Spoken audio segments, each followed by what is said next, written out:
लेकिन पाकिस्तान के भिखारियों ने जो बैरियर्स ब्रेक किए हैं, दुनिया की तारीख में शायद ही किसी कंट्री के भिखारियों ने ये बैरियर्स ब्रेक किए हों। एक दोस्तों ऐसी खबर है, ऐसी चटपटी खबर है जिसको सुन के आप तो हो जाएंगे लोटपोट, लेकिन पाकिस्तानी शर्म से, अगर शर्म बाकी है थोड़ी बहुत, वो हो जाएंगे बिल्कुल शर्म से डूब जाएंगे।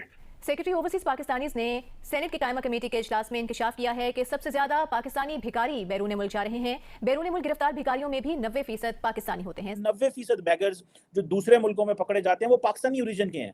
जब ये खबर मुझे पढ़ने को मिली तो मुझे तो यकीन ही नहीं आया। यकीन करें, मुझे यकीन नहीं आया। This is unbelievable. मैंने कहा ये हाल भी होना था, ये वक्त भी हम पर आना था कि हमें ये खबर अब पूरी दुनिया में, इंटरनेशनल मीडिया और नेशनल मीडिया पर ये पब्लिश हो रही है खबर। लेकिन 90% जो भिखारी दुनिया भर में अरेस्ट होते हैं, जिनको पुलिस गिरफ्तार कर लेती है भिखारियों को भीख मांगने के जुर्म में, वो 90% पाकिस्तानी हैं। डॉक्टर साहब, ये तो दुनिया में पहली दफा होगा कि पाकिस्तानी बाहर जाके मांगते हैं। अब देखिए, इंडिया की हम बात करते हैं, उन्होंने पिछले दोनों को इकट्ठे आजादी मिली थी। उधर आईआईटीज हैं, उधर उनकी यूनिवर्सिटियों के आप लेवल देखें, हम बहुत मुकाबला करते हैं ना उनके साथ। उनके लोग जो है वो बड़ी बड़ी मल्टीनेशनल्स के सीईओज हैं, वो इतनी बड़ी बड़ी कंपनीज के सीईओज हैं, और हमारे आपको नहीं नजर आते। इसकी वजह यही है, ना हमारे पास एजुकेशन अच्छी है ना। अच्छा, ये आप अगर भिखारी समझ रहे हैं कि जो कशकोल लेके आईएमएफ के सामने मारे मारे फिरते हैं, नहीं, ये वो सड़कों पर कशकोल लेके मारे मारे फिरने वाले वो भिखारी हैं कि जो अब जहाजों में भर भर के पाकिस्तान से बाहर जा रहे हैं। हाँ। बात नहीं है कि सिर्फ पाकिस्तान के सियासतदान और पाकिस्तान के पॉलिटिशियंस भिखारी हैं, पाकिस्तान की आवाम भी भिखारी है। ये मंजूर काकड़ सेनेटर है जो पाकिस्तान का, वो कह रहा है। वो एक, आपको पता है बैगिंग जो है ये कोई टैक्स तो है नहीं इसके ऊपर। और ये it is a sort of parallel economy. तो उसमें तो आपने जितना कमाया अपनी जेब में डाला।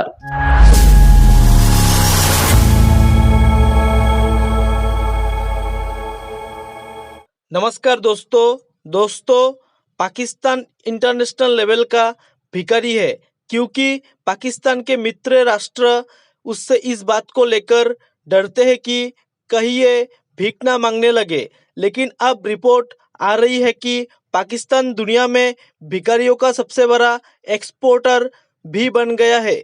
इस बात की शिकायत लगातार खाड़ी देशों जैसे सऊदी, यूएई और ईरान की ओर से की जा रही है।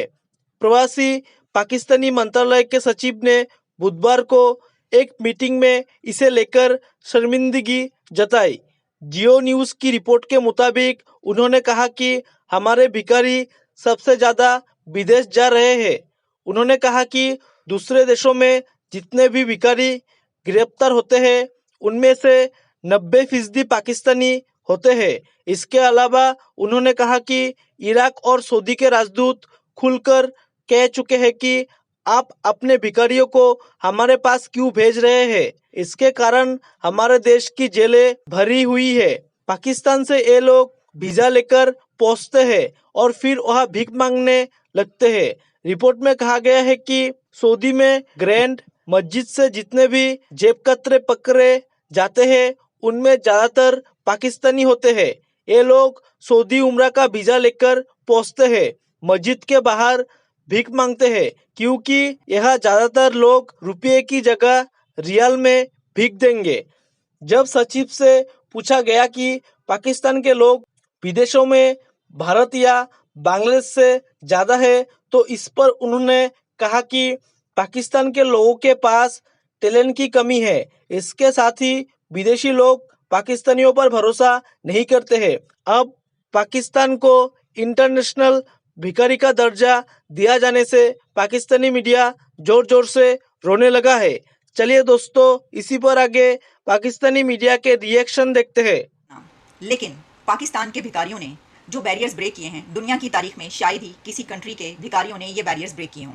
और ख़बर ये है कि सऊदी अरेबिया और इराक के एम्बेसडर्स ने पाकिस्तान की अथॉरिटीज़ से ये कंप्लेन की है कि पाकिस्तान से भिखारियों के जहाज़ भर भर के उनके मुल्कों में जा रहे हैं और वहाँ पर जाकर उनकी गिरफ्तारियाँ होती हैं। सबसे ज़्यादा जो भिखारी गिरफ्तार होते हैं, सबसे ज़्यादा जो लोग गिरफ्तार होते हैं उसमें पाकिस्तान के भिखारी हैं और उनकी जेलों में सहूलियात कम पड़ गई हैं। जब ये खबर मुझे पढ़ने को मिली तो मुझे तो यकीन ही नहीं आया। यकीन करें, मुझे यकीन नहीं आया।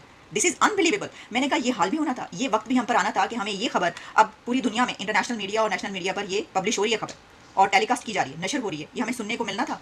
हमें अब पूरी दुनिया से ये ताने भी सुनने को मिल रहे हैं कि पाकिस्तान वो मुल्क है कि जहाँ से भिखारी, अच्छा ये आप अगर भिखारी समझ रहे हैं कि जो कशकोल लेके आईएमएफ के सामने मारे मारे फिरते हैं, नहीं, ये वो सड़कों पर कशकोल लेके मारे मारे फिरने वाले वो भिखारी हैं कि जो अब जहाज़ों में भर भर के पाकिस्तान से बाहर जा रहे हैं। हमने अभी तक हमें पता चला था कि लोग फरार हो रहे हैं या लोग भाग रहे हैं पाकिस्तान से जिंदा भाग वाली जो मिसाल मतलब ऐसी कही जाती है ना, ये जुमला जुबान ज़दे आमी हो गया ना, तो वो भिखारी सबसे नंबर 1 पे चले गए हैं। उन्होंने सारी जो लिमिट्स हैं वो क्रॉस कर दी हैं, सारे बैरियर्स ब्रेक कर दिए हैं।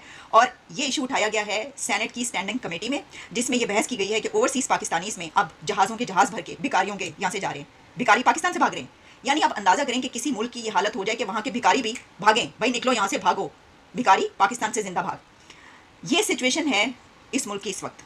और फिर जब हम बात करते हैं तो देखें बहुत ज़्यादा एतराज़ात होते हैं कि ये जो है क्या हो गया, ऐसा क्या हो गया, वैसा क्या हो गया। खैर छोड़ें, हम क्या बात करेंगे, अब तो भिखारियों ने खुद ही बातें आपको सारी जो दास्तान है वो आपको सुनाई देती हैं। वैसे ऐसा भी तो हो सकता है कि ये एक स्ट्रेटजी हो। देखिए इकोनॉमी जब काम ना करे तो आपको क्या करना पड़ता है, आपको कई नए नए फार्मूलाज जो हैं वो ट्राई करना पड़ते हैं। हो सकता है कि कहा गया हो कि ऐसा करो कि अब कैसे अपना पूरा करें, तो भिखारियों को कहो इनको बाहर भिजवाओ, भिखारियों चलो निकलो यहाँ से और पूरी कंट्रीज़ में जो है वो फैल जाओ जाके दुनिया में, वहाँ पे भीख मांग मांग के लाओ और ताकि थोड़े जो है वो पैसे बने। या तो ये स्ट्रेटजी हो सकती है, क्योंकि मुझे यकीन नहीं आ रहा, यकीन करें आपके, मुझे यकीन नहीं आ रहा कि ये खबर है और ये खबर वाकई ये हो रहा है कि मुल्क के खुदादाद के भिखारी मुल्क छोड़ के भाग रहे हैं। या तो वो भाग रहे हैं या फिर ये स्ट्रेटजी हो सकती है कि ख़जाने में, क्योंकि ख़जाना खाली है, जो कि हमेशा ही खाली रहता है, 75 साल से खाली ख़जाने को भरने के लिए भिखारियों की मदद तो नहीं ली गई। और दिलचस्प बात यह है कि जितने भी पूरी दुनिया में जेब कुतरे, भिखारी, गदागर और फ्रॉडिये और उसके बाद जो धोखाधड़ी करने वाले जितने भी ऐसे लोग पकड़े जा रहे हैं, वो कहा यह जा रहा है कि ये सब के सब पाकिस्तानी हैं।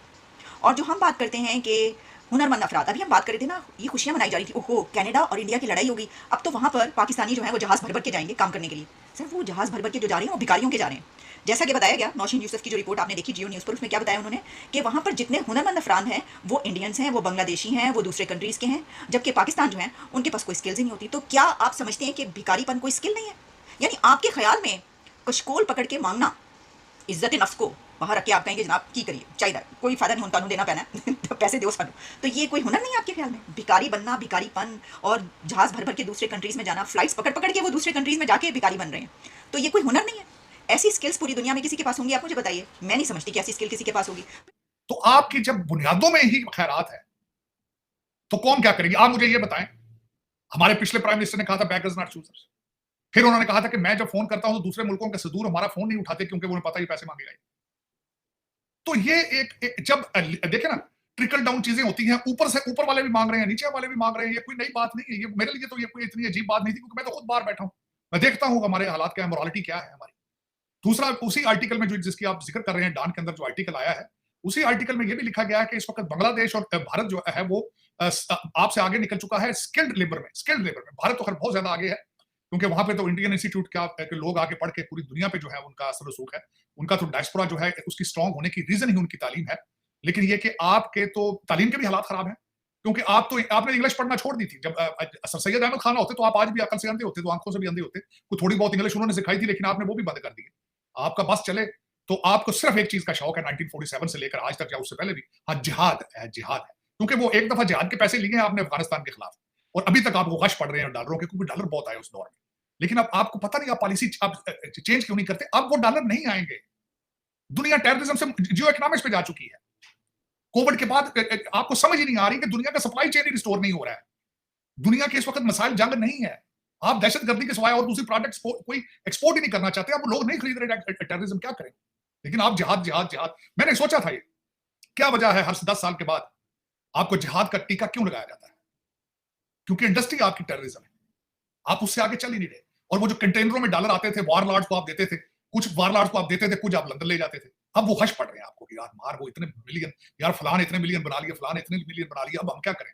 तो वो जो ख्वाब आपके डॉलरों के, खुदा रहा उसको चेंज करें। अब आप कुछ मैन्युफैक्चर करने की तरफ जाएं, सोचें हमने क्या खाना है, क्या करना है। जिस तरह वर्ल्ड बैंक ने अगले दिन बताया कि 9 करोड़ लोग गुर्बत से की शरह से नीचे जा चुके हैं। जय हिंद दोस्तों, स्वागत है आपका आपके YouTube चैनल जय हिंद पर। वीडियो को लाइक और चैनल को सब्सक्राइब जरूर करें, और हम आपके लिए पाकिस्तानी मीडिया के एक से बढ़कर एक लेटेस्ट वीडियो लाते रहेंगे।